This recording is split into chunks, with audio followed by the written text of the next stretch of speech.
Inside of the M-Series effects, you're able to create effects completely from scratch. In this video, I want to show you how to create effects from scratch and give you some examples as to how that works on some different parameters.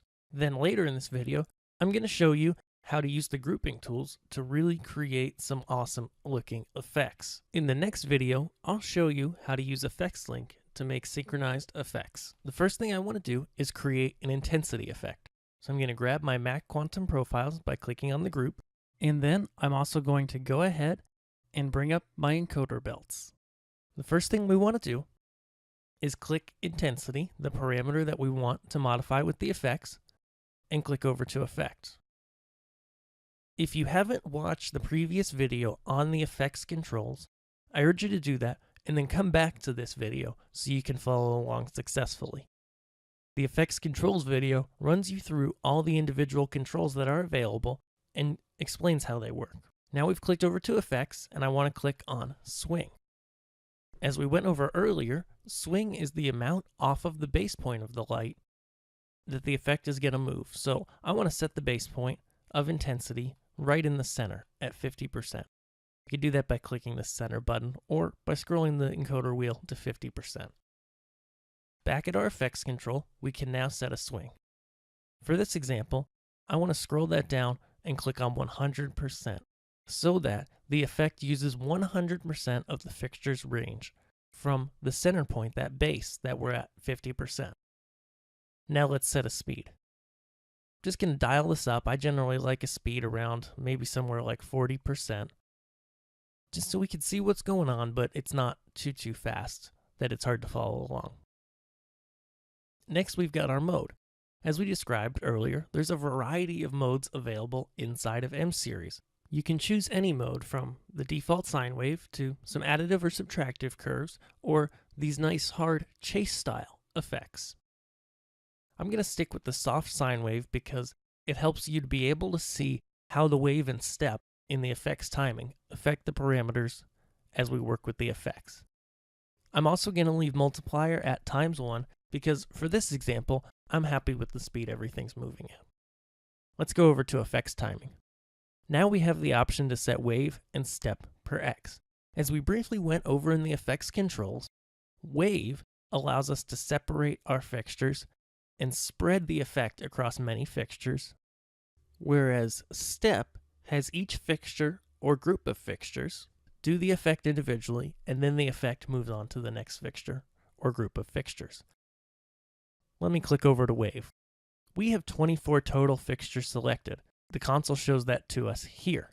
Now, as we begin to apply some wave or step, some effects timing to the effect, the fixtures are going to go in the selection order that they were recorded into the group in or selected just now. This is really important because if you don't have your selection order right, your fixtures may appear to go out of order in the effect or backwards. We've got 24 total fixtures, and they're on 6 truss fingers that each have 4 fixtures each. So for this example, I'm going to dial up my wave till it gets to 6. We've now divided the total of 24 fixtures by 6 so that the effect runs at 4 fixtures at a time. And so in this layout, you can see that each truss finger runs the effect on its own, and it looks really neat. Let's go over to step for a minute. We're going to turn off wave. And on step here, we're going to do the same thing. We're going to go up to 6. And we can see here, we've got the same type of grouping. Each row of fixtures, each finger truss is doing the effect at once, and then the effect moves on to the next truss. But we can see here the important distinction between wave and step.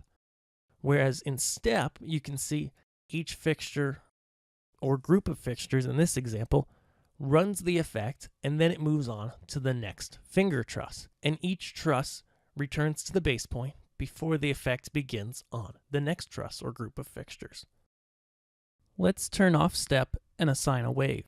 When we assign that to 6, we can see overall the total effects waveform is stretched out over all 6 trusses, and they're all simultaneously performing the effect. Let's talk for a minute about pan tilt effects. Press clear twice again. grab our quantum profiles and go to Pan Tilt. Then we'll click over to Effects. As I mentioned in the Effects Controls video, Pan and Tilt effects by default are combined, but we can click this gear in the top right corner and click Pan Tilt Combo in order to work with Pan and Tilt separately. But we're going to work with them together because you're able to quickly create some really great effects. Once again, we'll set our swing first. For Pan and Tilt, I'm going to set it to just 50% because that's still going to create a pretty big and noticeable effect. Now let's dial in a speed. We can get the fixtures moving. We can see they're all moving together. And then I'm going to show you the figure a little bit. Now this is a little bit different than mode because it works with two axes, both pan and tilt, at the same time. This means instead of just the regular straight line, which to be honest isn't really that exciting, you can apply such shapes as this oval, or a circle, or as we scroll down the line and get down near the bottom, for example to the second to last one, we can get some really complex shapes that look really interesting on our stage. I'm actually going to just choose this one here. Perfect. Now we'll go ahead to the effects timing and apply a wave or step. For this example, I'm actually going to choose 5. Choosing a wave that's a number that's not divisible by your total number of fixtures is going to create an asymmetrical looking effect. If we like how this effect looks, we can go ahead and store it. But first, let me show you some additional effects controls that apply to Pan Tilt effects. For example, if we go here, in Pan and Tilt, we have a second pane on the effects encoders. Let's click into that. We can now see that we have our mode controls. We can allow it to run backwards in the direction it's running, send it forwards. We can also pan invert backwards, pan invert forwards, and tilt invert backwards and forwards as well.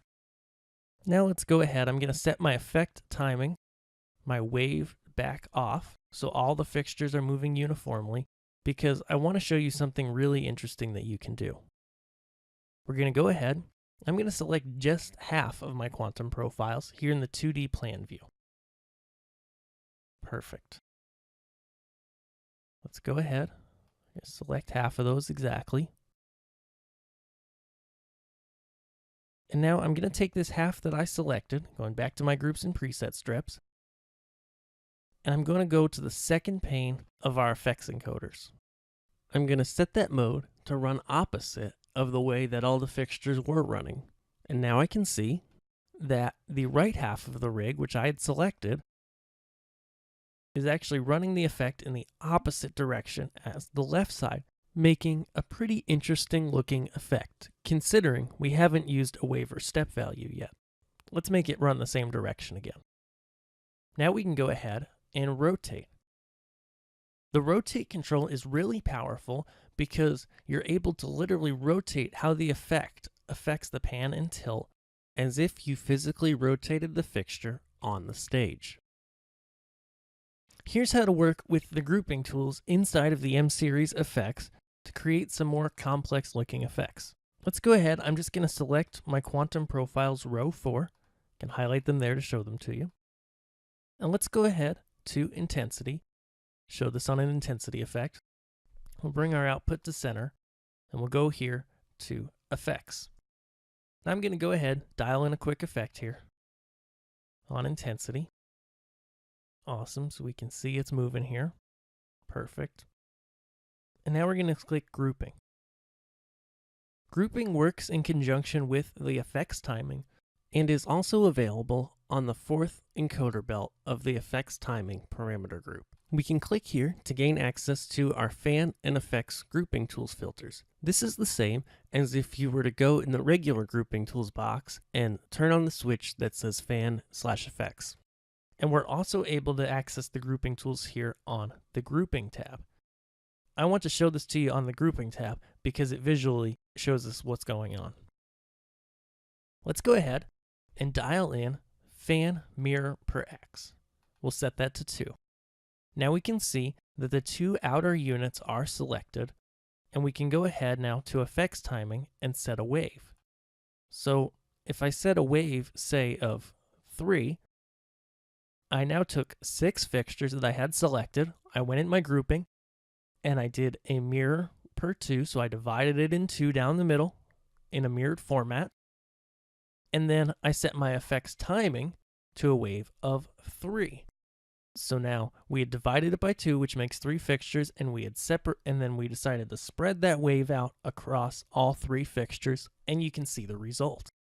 Similarly, if I turn my wave control off, we'll go to grouping tools, and we'll go ahead and select fan block of X. We'll leave that at 2.